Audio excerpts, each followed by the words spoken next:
Elle emmerde. Ils sont fous, quoi. Bon, Ouais, excusez-nous, là, on est un peu fâchés, là. Ouais.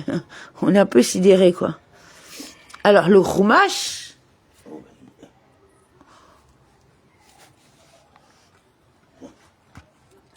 calme. On a juste compris à quoi a servi le Covid.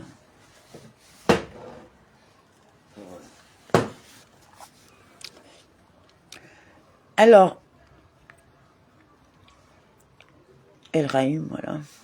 Vendredi 25 Iyar, Béar, chapitre 27. L'Éternel parla à Moïse en ces termes. Parle aux enfants d'Israël et dis-leur si quelqu'un promet expressément par un vœu la valeur estimative d'une personne à l'Éternel. Lorsqu'il formulera, en l'explicitant par la bouche, selon l'évaluation des âmes, pour donner la valeur correspondante à sa propre vie en disant « Je m'impose d'offrir la valeur de telle partie du corps dont la fonction est vitale. » Appliquée à un homme de l'âge de 20 et 60 ans, cette valeur sera de 50 cycles d'argent au poids du sanctuaire. L'évaluation, Erkeka, sera. Le mot Erek, évaluation, ne signifie pas ici valeur marchande. Que celle-ci soit élevée ou modique, cette évaluation dépend de l'âge ainsi qu'elle est fixée dans le présent chapitre. L'évaluation, Erkeka, équivalent de Erek, évaluation, le mot non accompagné d'un adjectif possessif. Je ne connais pas l'origine du doublement du kaf. Et s'il s'agit d'une femme, le taux sera de 30 cycles. Depuis l'âge de 5 ans jusqu'à l'âge de 20 ans, le taux sera pour le sexe masculin de 20 cycles, pour le sexe féminin de 10 cycles. Et s'il a depuis l'âge de 5 ans, ce n'est pas l'enfant qui formule le néder, car les engagements d'un enfant n'ont aucune valeur, Arkin 2a. Mais c'est un adulte qui déclare, je m'impose d'offrir la valeur de cet enfant âgé de 5 ans. Depuis l'âge d'un mois jusqu'à l'âge de 5 ans, le taux d'un garçon sera de 100 cycles d'argent et celui d'une fille de 3 cycles d'argent. Depuis l'âge de 60 ans et au-delà, si c'est un homme, le taux sera de 15 cycles et pour une femme, il sera de 10 cycles. Et s'il a depuis l'âge de 60 ans, lorsque la femme vieillit, sa valeur se rapproche de celle de l'homme. C'est ainsi que celle de l'homme vieillissant diminue de plus d'un tiers, tandis que celle de la femme ne diminue que d'un tiers.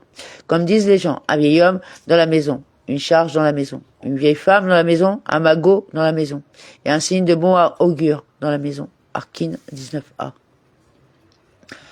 S'il est impuissant à payer la taxe, il mettra la personne en présence du pontife, et celui-ci l'estimera, c'est d'après les moyens du donateur que le pontife fera l'estimation.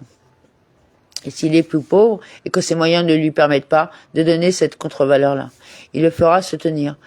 La personne a évalué devant le Kohen et celui-ci l'évaluera selon les moyens de celui qui a formé le néder, conformément à ce qu'atteindra. Il statuera selon l'état de sa fortune, mais il lui laissera ce dont il a besoin pour subsister, un lit, une paillasse, un coussin et de l'outillage. Un ânier, il laissera son âne Arkin 23b. Si c'est un animal dont on puisse faire une offrande à l'Éternel, tout ce qu'on aura voué à l'Éternel deviendra une chose sainte. Tout ce qui en donnera, s'il a dit, que le pied de cet animal soit une rola. Ce qu'il a déclaré est valable.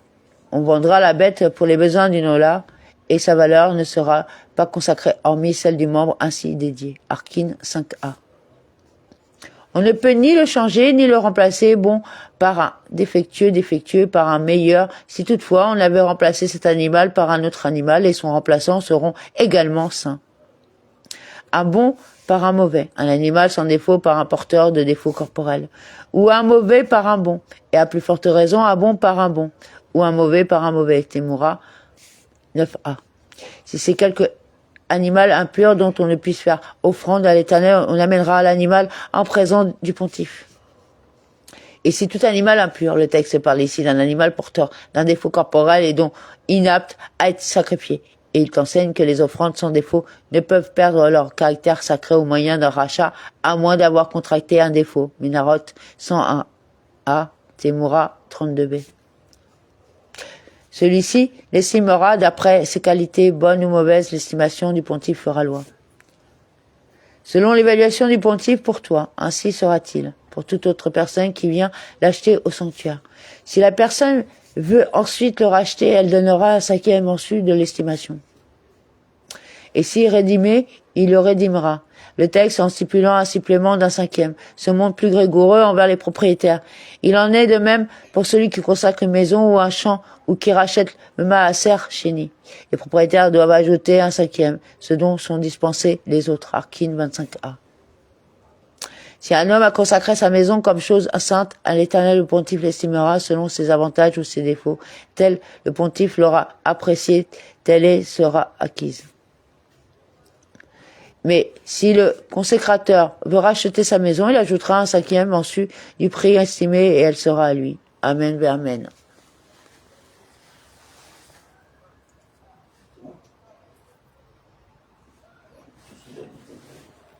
Il est ferré. C'est coupé, là. Non, c'est pas coupé. Tu as rajouté quelque chose? Non, j'essaye de trouver d'autres infos par-dessus. Dans quel monde on vit Moi, personnellement, ce que je comprends pas, c'est pourquoi vous ne levez pas, quoi. C'est ça que je comprends pas, quoi. Bah pourquoi les jeunes? Mis à part vous montrer, pourquoi vous, les jeunes, vous montrez pas, mis à part montrer vos bêtises, quoi, qui dépassent l'entendement, parce que même nous, à votre âge, on n'était pas comme ça. C'est-à-dire que... Je sais pas, moi. Moi, je viens de la Courneuve. J'étais là-bas avant qu'il y ait les 4000 logements d'installés. J'ai vu les maquettes dans la mairie. J'ai assisté à la mise en place de la cité. Ah ouais? Bah oui. Moi, j'habitais la Courneuve, il y avait des terrains vagues encore autour. Là, c'était rien, ça n'existait pas. Pour aller à la mairie du 71 avenue Henri Barbus, je passais par la pompe à essence qui était en face de chez moi, et derrière, il y avait un terrain vague où il y avait des manouches qui étaient installés, et on faisait tout le tour pour pas passer sur le terrain des manouches, etc. Jusqu'au jour où je me suis fait un copain à l'école qui était manouche, qui sortait du camp, et qui m'a invité dedans, et qui m'a dit, il n'y a pas de problème, dès l'instant où tu nous respectes, tu peux passer dans le camp, on ne fera jamais rien. Voilà. Et à partir de là, je traversais le terrain vague en disant bonjour aux personnes qui étaient là, quoi, aux familles qui traînaient, qui étaient sur le terrain, qui vaquaient à leurs occupations, pour aller jusqu'à la mairie, plutôt que de faire tout le tour, qui faisait à peu près 2 km, 2 km et demi de plus, tu vois. Et quand j'allais à la... voilà, quoi. Rien à voir avec ce qu'on vit aujourd'hui, quoi. Et alors, quand ils ont installé les 4000 logements, ils avaient prévu de mettre à l'intérieur des 4000 logements le commissariat, et tous les gamins du 93 et de la cité et des cités autour sont descendus pour faire déménager le commissariat. Voilà. Des gamins de 7, 8 ans, 12 ans, 14 ans qui ont installé pendant plus d'une semaine le commissariat, au point où les flics et tous ceux qui étaient en fonction se sont enfermés dedans, enfermés à double tour, baisser les stores et les grilles. On les a caillassés pendant une semaine. Et à la fin, on a eu bien de cause, le commissariat a déménagé de la cité à l'autre côté du carrefour. Voilà. Donc à un moment donné, messieurs, mesdames, les enfants là, vous les avez soi-disant bien accrochés avec votre bouche, mais on attend de voir vos actions et vraiment dans le bon sens. Voilà. Parce qu'il suffit pas d'ouvrir et de faire et de dire et de se retrouver à 25 pour débouler sur les Champs-Élysées, casser les vitrines, agresser les gens, sans même savoir s'ils sont responsables ou pas. Non, non, essayer de faire des actions pour faire du bruit, pour faire comprendre la direction que le peuple souhaite pour l'avenir de l'humanité. Pas pour simplement se battre contre un système. Non, non, non. Aujourd'hui, c'est fini. On se bat plus contre un système. Le système, il nous l'a mis correct. Donc aujourd'hui, maintenant, c'est un problème de guerre au niveau de la conception de l'avenir qu'on attend pour nos futurs enfants et pour ceux qui seront là après nous. Voilà, on est en train de construire le monde de demain et franchement, ça donne pas envie de revenir. Bah je sais pas, ils auraient pas parlé. Pour ceux qui sont partis ou ceux qui vont bientôt partir, bah ça donne pas envie de revenir et ça donne pas envie de continuer pour ceux qui sont là. Moi je vous le dis franchement, ça veut plus rien dire quoi. Voilà. On a de l'énergie, mais on n'a pas envie de donner de l'énergie, si tu veux, à des comment on appelle ça Alors quand je vois tous ces gens qui se gargarisent, la Palestine, la ceci, le cela, anani, anana, et quand tu leur dis, bah vraiment tu vas aller défendre la Palestine, pourquoi t'es pas là-bas, pourquoi t'envoies pas toi-même tes sous et te commandes pas carrément de la bouffe pour faire une collecte et puis pour la faire livrer là-bas parce que Ça, c'est possible. Même si les aides humanitaires sont fermées, il y a toujours moyen de passer par l'Égypte, par le Liban. Mais il y a toujours moyen, si vous connaissez un petit peu la région là-bas, il y a toujours moyen de passer par le désert. Voilà, parce qu'il y a des pays qui donnent accès au désert et qui permettent justement d'atterrir sur la bande de Gaza sans passer par les frontières établies. Donc à un moment donné, faut arrêter de prendre les gens pour des clowns, quoi. Hein? Non, du peu qu'on en voit, puisqu'on a vu des gens avant, après, on a bien vu que la Palestine, ça rapporte pour se faire... Bah, nous, les contacts... Pour se faire un mode de vie, vous voyez, voilà. Pour se payer des coiffeurs, se payer des habits, mais alors rien. Ah ouais. Hein? Aidez-moi à aider la Palestine. Ah, Aidez-moi, moi, j'irai après aider la Palestine. Vous avez pas honte? Non, là. non. Ah, ça, c'est pas comme ça que ça marche, quoi. Mais déjà, voilà. Et nous, sachant, ayant des contacts déjà là-bas sur place depuis plusieurs années, déjà, on est désolé de vous le dire, mais beaucoup de nos contacts, bah, ont disparu. Pourquoi? Parce qu'ils ont déménagé, parce qu'ils sont partis vivre à l'étranger, parce qu'ils étaient plus menacés par le Hamas que par les Israéliens. Voilà. Et il y a beaucoup de nos contacts aussi qui sont passés en Israël, qui se sont établis en Israël et qui n'ont aucun problème d'assimilation. Donc aujourd'hui, d'intégration. Aller chercher les vrais Palestiniens, hein, plutôt que les soldats qui viennent de Turquie, qui installent leur famille, ou ceux qui viennent de je sais pas quel autre pays autour, hein, pour venir faire la guerre, pour réclamer, comment dire, des territoires qui leur appartiennent même pas, au nom de gens qu'eux-mêmes ont massacrés. Donc à un moment donné, faut arrêter, quoi. Voilà. Ils sont surtout sous la solde de Dubaï. Hein. Parce que vous comprenez que comme c'est un pays où ils peuvent pas vivre, hein, parce qu'il fait tellement chaud, machin et tout, qu'il faut être enfermé, vous comprenez bien que des pays comme ici, la France, l'Europe et tout ça, ou Israël, pour eux, c'est des pays de rêve, quoi. Vous voyez? Donc vous comprenez bien que si là, ce qu'on entend, la charia, machin et tout, véhiculé par quoi? Par les plus mauvais. Par des trafiquants, des drogués, par des prostituées. Mais vous imaginez par quoi on est en train d'être... Mais regardez, on nous a mis je vais le dire clairement, on nous a mis un tox. On nous a mis un tox pour nous diriger. Sans parler de ses mœurs. Simplement de ses habitudes.